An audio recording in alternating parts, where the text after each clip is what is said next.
आज हमारा डे 4 है और आज हम लोग बात करने वाले हैं जो हमारे 20 डे का शेड्यूल हमने बनाया है, उसमें किस तरीके से चौथे दिन में हम लोगों को ये चीज़ें कवर करनी है।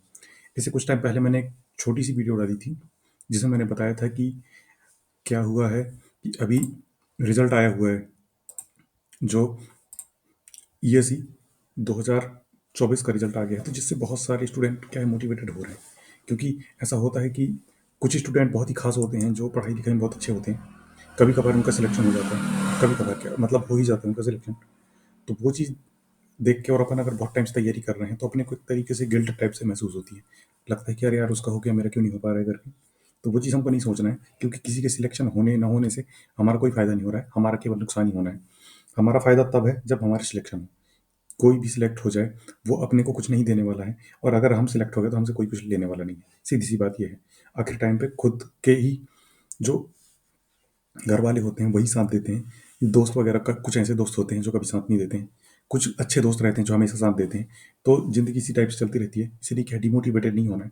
अच्छे तरीके से और प्रॉपर वे में अपनी तैयारी पे ध्यान देना है, क्योंकि हमारे हाथ पे केवल हमारी तैयारी है, बाकी कुछ चीज़ नहीं है। किसी के सिलेक्ट होने ना होने से हमको फ़र्क नहीं पड़ना चाहिए।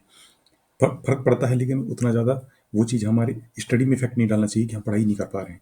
क्योंकि उस तरीके से अगर हम करेंगे तो कोई मतलब ही नहीं रह जाएगा। तो सबसे पहले हम लोग जो हमारे शेड्यूल है डे के, वो बात कर लेते हैं, उसके बाद फिर हम लोग क्वेरीज ले लेंगे। आज हम लोग को क्या करना है, जो हमारा रीजनिंग वाला पोर्शन है, तो रीजनिंग में आज हम लोगों को नंबर सीरीज कर लेना है। देखो कल हम लोगों ने कोडिंग डिकोडिंग कर लिया, अब कोडिंग डिकोडिंग के बाद नंबर सीरीज जो है वो कर लेना है। आसान चैप्टर है, बिल्कुल आराम से हो जाएगा। एक एक ही दिन का चैप्टर है, ज़्यादा कोई बड़ा नहीं है। रीजनिंग वैसे भी है, मैं पहले से पढ़ रखा है, और अगर मान लो किसी दोस्त ने नहीं पढ़ा है तो वो अभी से भी पढ़ सकता है, कोई दिक्कत की बात नहीं है। क्योंकि जैसे ही हमारा ये आरआरबी जेई का ये शेड्यूल खत्म होगा, उसके बाद हम लोग एसएससी जेई के जो टास्क हैं शेड्यूल कर लेंगे साथ में, और टेक्निकल तो हम लोग पढ़ते ही जाएंगे। तो नंबर सीरीज हम लोगों को पढ़ लेना है, उसके पीवाई को 50 लगा लेने हैं, बस हो गया। ज़्यादा लगाने की कोई दिक्कत नहीं है। उसके बाद साइंस में हम लोग को आज क्या करना है, बायो पढ़ लेना है। बायो में क्या पढ़ना है, मतलब सेल डिवीजन जो है, ये हम लोगों को कवर कर लेना है। क्योंकि कल हम लोगों ने क्या किया था कि वो थोड़ा दूसरा चैप्टर था, मुझे लगा वो सेल डिवीजन का चैप्टर है, इसलिए मैंने उसको सेल डिवीजन बोल दिया था, लेकिन वो सेल डिवीजन नहीं है। सेल डिवीजन आज हम लोग को कवर कर लेना है, और सेल के जितने सारे क्वेश्चन हैं वो हम लोग आज कवर कर लेंगे साथ के साथ ही, ताकि सेल हमारा आज टोटल कंप्लीट हो जाएगा। कल से हम लोग के नए चैप्टर पे आ जाएंगे। उसके बाद फिजिक्स में हम लोग क्या करना है कि मोशन आज हम लोगों को पढ़ देना है, मोशन। उसके बाद फिर उसको पीवाई को लगा लेना है। उसके बाद जो हिस्ट्री है, हिस्ट्री में आज हम लोग क्या करना है, बुद्धिज्म एंड जैनिज्म, ये हम लोग को कर लेना है, और साथ में इसके पीवाई को लगा लेना है। देखो काफ़ी इंपॉर्टेंट चैप्टर बन जाता है, क्योंकि ये बुद्ध और जैन वाले से क्वेश्चन एसएसजे में तो 100% ही आते हैं। अगर आते हैं, मतलब कि अगर बुद्ध और जैन वाला अगर क्वेश्चन आ गया, तो प्रथम तीर्थंकर कौन थे, लास्ट कौन थे, इस टाइप के बहुत सारे क्वेश्चन बनते हैं, तो वो आ जाते हैं। उन क्वेश्चनों को लगा लोगे और थ्योरी पढ़ लोगे, तो सारे कंसेप्ट क्लियर हो जाएंगे। 100% पेपर में जब भी आएगा क्वेश्चन बन जाएगा। उसके बाद फिर ज्योग्राफी में क्या करना है, हम लोगों को आज क्लाइमेटोलॉजी पढ़ लेना है। किस तरीके के मौसम वगैरह होते हैं उसके बारे में हम लोग को पढ़ लेना, और उसके पीवाई को लगा लेना है। बहुत ही छोटे छोटे चैप्टर हैं, आसानी से मुश्किल 1 घंटा लगेगा इनको कवर करने में। 1 घंटा से भी कम ही टाइम लगेगा, आराम से कवर हो जाएगा। उसके बाद फिर मैथ्स मैथ्स में हम लोगों को क्या करना है, आज डिस्काउंट पढ़ देना है। कल हम लोगों ने प्रॉफिट लॉस पढ़ दिया था, पूरा वो हम लोग को कवर हो गया। डिस्काउंट आज ये भी 1 दिन का चैप्टर है, आराम से पढ़ देना है। ज़्यादा हार्ड लेवल पे नहीं जाना है, मॉडरेट लेवल तक ही चलना है हम लोगों को, क्योंकि ज़्यादा हार्ड क्वेश्चन आते नहीं है और हमको करने भी नहीं है। अगर आते भी होंगे तो हमको करने इसलिए नहीं है क्योंकि हमारे पास टाइम नहीं है। 20 दिन में अब हम इतना सारा कुछ तो कर नहीं सकते हैं। अगर ऐसा बोला जाए तो परसेंटेज पढ़ने में ही 4 दिन 5 दिन लगा देते हैं, और प्रॉफिट लॉस पढ़ने में भी 2-3 दिन लग जाते हैं। तो इस तरीके से अगर हम पढ़ेंगे तो हमारा तो कभी सिलेबस कंप्लीट नहीं होगा, हम तो 4-5 ही उसमें निपट जाएंगे। इसलिए क्या है, अच्छे तरीके से और प्रॉपर स्ट्रेटजी के साथ चलना पड़ता है। वही चीज़ मैंने सबसे स्टार्ट में ही बोली थी कि जो अच्छे स्ट्रेटजी के साथ में और सही तरीके से चलता है वही सफलता के पास पहुंच जाता है, बाकी पढ़ते तो सब है। इसलिए हमको कोई भी चीज़ नहीं छोड़नी, बिल्कुल तरीके से पढ़ना है, ताकि चीज़ें कवर भी हो जाएं और सारा जो सिलेबस है वो ओवर थ्रू हो जाए हमारे यहाँ में। तो डिस्काउंट पढ़ लेना है, उसके पीवाई को लगा लेना है। उसके बाद फिर FLT 2 आज हम लोग को देना है। देखो FLT हमको डेली देना है, 20 दिन बचे हैं, 20 दिन में 20 टेस्ट सीरीज हमको 100% देने ही देने हैं।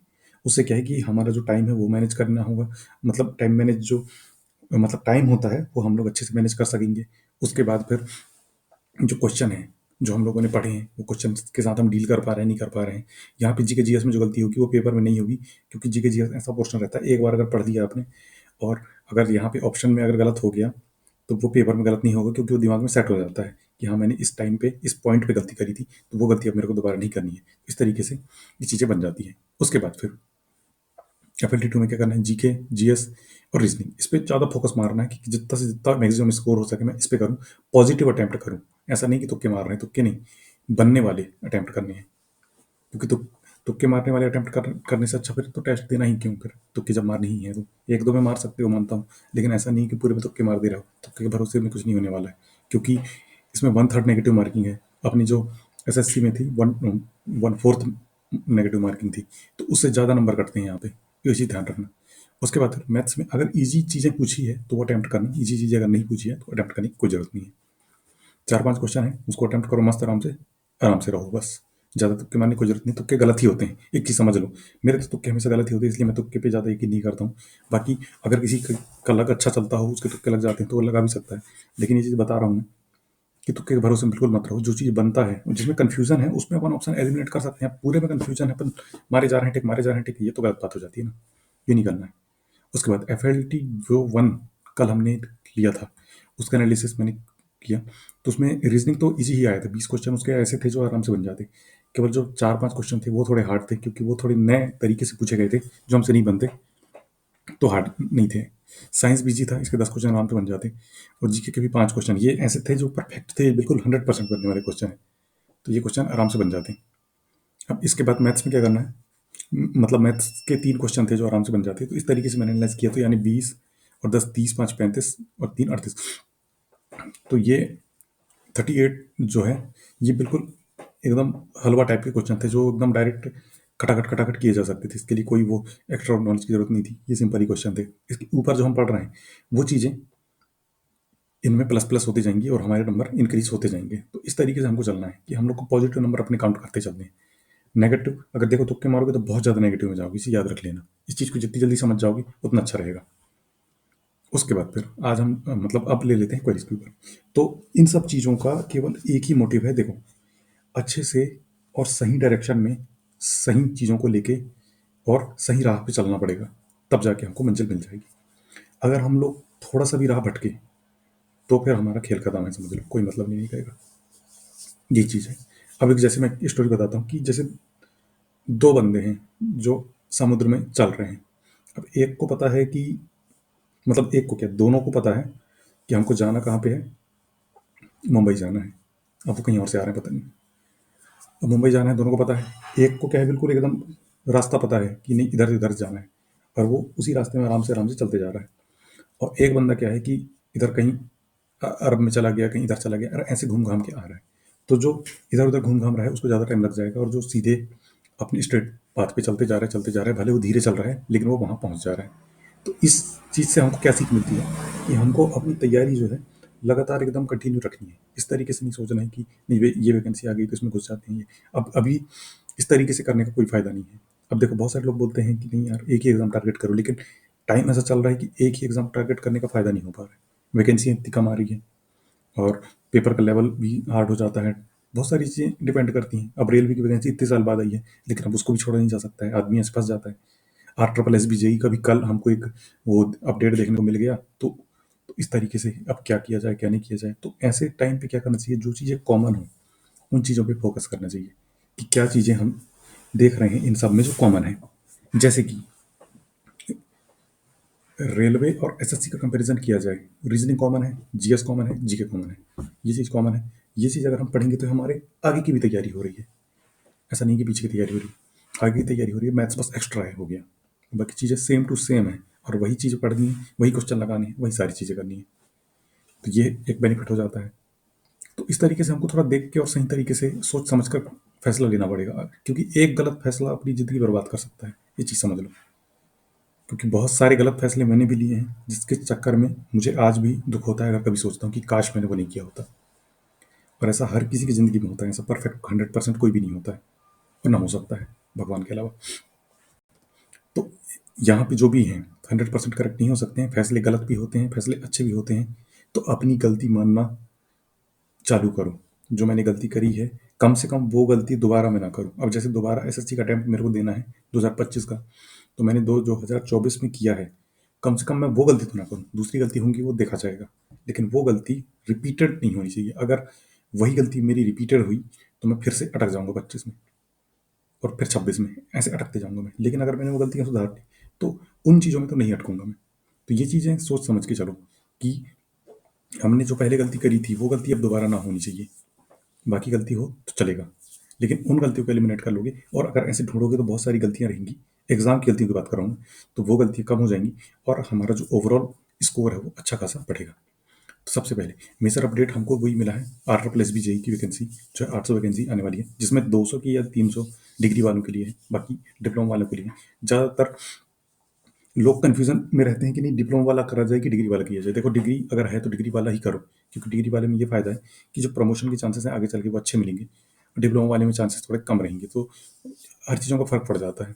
तो कोशिश करो कि डिग्री है तो डिग्री वाला करो। एग्जाम का लेवल थोड़ा बहुत आगे पीछे होता है, बाकी तैयारी तो करनी ही पड़ेगी उसके लिए भी। उसके बाद एक और अपडेट देखने को अपने को क्या मिली थी कि यूपी ट्रिपल एस मतलब यूपी पी एस सी ए की वैकेंसी, तो बहुत ही अच्छी अपॉर्चुनिटी है, बहुत गुड अपॉर्चुनिटी है। उसको बिल्कुल भी नहीं छोड़ना है अपने को, उसके लिए तो लग ही जाना है। अब ये टास्क खत्म होंगे उसके बाद हम लोग वही एस एस सी जेई और यूपी पी एस सी ए को ही लेके आगे बढ़ेंगे और बिल्कुल अच्छे तरीके से बढ़ेंगे, पूरा शेड्यूल बना के। और 100% हम लोग स्कोर जरूर करेंगे, क्योंकि हम लोग साथ में क्वेश्चन प्रैक्टिस भी करेंगे।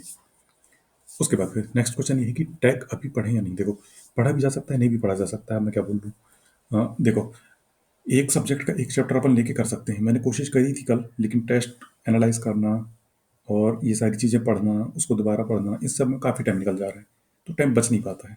तो अभी 20 दिन अगर नहीं भी पढ़ेंगे टेक्निकल तो कुछ नहीं होगा, और अगर पढ़ भी लेंगे तो कोई घाटे का बात नहीं है। एक ये किया जा सकता है कि हम फार्मूला रिवाइज कर लें, शॉर्ट नोट्स अगर हैं तो शॉर्ट नोट्स चीज़ें पढ़ लें, या किसी के शॉर्ट नोट्स को प्रेफर कर सकते हैं। हमारे अगर टीचर हैं उन्होंने अपने को शॉर्ट नोट्स प्रोवाइड किए हैं तो उसको देख लें, एक ये किया जा सकता है। बाकी अभी अगर टोटल 100% टाइम अगर आरआरबी जेई को देना है तो टेक्निकल मत पढ़ो भाई। और अगर लगता है कि नहीं मतलब मुझे S S C JE focus करना है तो आरआरबी आ गया तो मैं दे रहा हूँ, इस टाइप से अगर सोच रहे हैं अपन, तो मैं ऐसा कर सकता हूँ कि एक सब्जेक्ट का एक चैप्टर लेके आराम से कर सकता हूँ। तो ये किया जा सकता है। उसके बाद फिर ठंड बहुत बढ़ रही है, पढ़ाई नहीं हो रहा है, तो क्या किया जाए। अब देखो भाई ठंड गर्मी ये सारी चीज़ें तो हो की रहेगी, हमारी वजह से जो है ये दुनिया चलना बंद तो नहीं हो जाएगी, है ना। और हमारे इस चीज़ मतलब एक चीज़ को और रिलेट करो कि जैसे अपने घर के वो रहते हैं, अगर मान लो कोई घर पे रह के तैयारी कर रहा है तो वो जरूर इन चीज़ों पे रिलेट कर पाएगा। रिलेट ऐसे कर पाएगा कि एक मिनट रुकना। हाँ, तो मैं ये बोल रहा था कि रिलेट ऐसे कर पाएगा कि जैसे घर के जो काम रहते हैं वो हमारे पढ़ने से, और हम सोचें कि मैं ये काम नहीं करूंगा तो वो काम रुक जाएगा, ऐसा कुछ भी नहीं होता है। वो काम होता ही रहेगा, वो काम कभी नहीं रुकेगा। तो वो काम चलता रहेगा चलता रहेगा चलता रहेगा, वो नहीं रुकेगा। तो इसीलिए क्या है, समझो इस बात को कि मौसम हो गया, त्यौहार हो गया, ये कभी नहीं रुकेंगे। बस अपनी तैयारी अपने तरीके से बिल्कुल करते रहना। उसके बाद फिर आईएएस में नहीं हुआ है, क्या करूं, टेंशन में हूं। अगर नहीं हुआ है ना भाई, तो आप बहुत अच्छे लेवल पे जा चुके हो। अब उस तैयारी को पीछे मत छोड़ो, अब उस तैयारी को बंद मत करो, अच्छे से लगे रहो। सेकंड चांस पे या थर्ड चांस पे या फोर्थ चांस पे कोशिश करो, सेकंड चांस पे ही हो जाए। थर्ड फोर्थ के बारे में तो नहीं सोचना है। लेकिन अभी ये सोचो कि मैंने क्या गलती करी थी। आपने मेंस अच्छा दिया होगा, इंटरव्यू भी जैसा जाना है चला गया, लेकिन क्या प्री में आपने कोशिश नहीं करी कि थोड़ा और नंबर ले आए। अगर उसमें थोड़ा और नंबर ले आते तो लीड में रहते, या फिर मेंस में थोड़ा और एक दो क्वेश्चन अच्छे कर दिए होते अटैम्प्ट तो उसमें ज़्यादा नंबर मिल जाते हैं। क्योंकि इंटरव्यू तो कैसा होगा क्या नहीं होगा ये कोई नहीं जानता है, लेकिन अपने हाथ में क्या है, अपने हाथ में प्री है मेंस है। जब दोनों चीज़ अपने हाथ में है तो दोनों चीज़ में कोशिश करो कि अच्छे से और अच्छा स्कोर कर सकें। और अभी अगर प्री मेंस दे चुके हो, इंटरव्यू तक जा चुके हो, यानी कि लेवल बहुत अच्छा है। उस चीज़ को छोड़ो मत, उस चीज़ की तैयारी करते रहो, जरूर सिलेक्शन होगा। उसके बाद फिर यूपीएससी ए स्टार्ट कहाँ से करूँ समझ नहीं आ रहा है। तो देखो जैसे ही हमारी ये रवि जेई के टास्क कंप्लीट होंगे उसके बाद हम यूपीएससी ए के जो टास्क हैं वो कंटिन्यू कर देंगे। तो उसको बिल्कुल भी डरने की बात नहीं है, 100% एकदम वो चीज़ कवर हो जाएगी। तो ये रहे आज के टास्क। तो इस तरीके से मैंने कोशिश करी है कि सब लोगों के टास्क जो है वो लेने की पूरी कोशिश करूँ करके। तो बस इसी तरीके से अच्छे से पूरे मोटिवेशन के साथ में बिल्कुल पढ़ते रहो, 100% हम लोग का सिलेक्शन होगा। और जो मैंने टास्क शेड्यूल किए हैं 20 में सारा सिलेबस कंप्लीट हो जाएगा, सारी चीज़ें ओवर थ्रू कर लोगे। तो बिल्कुल इसी थॉट के साथ में मिलते हैं कल अभी एक न्यू टास्क के साथ में। ओके।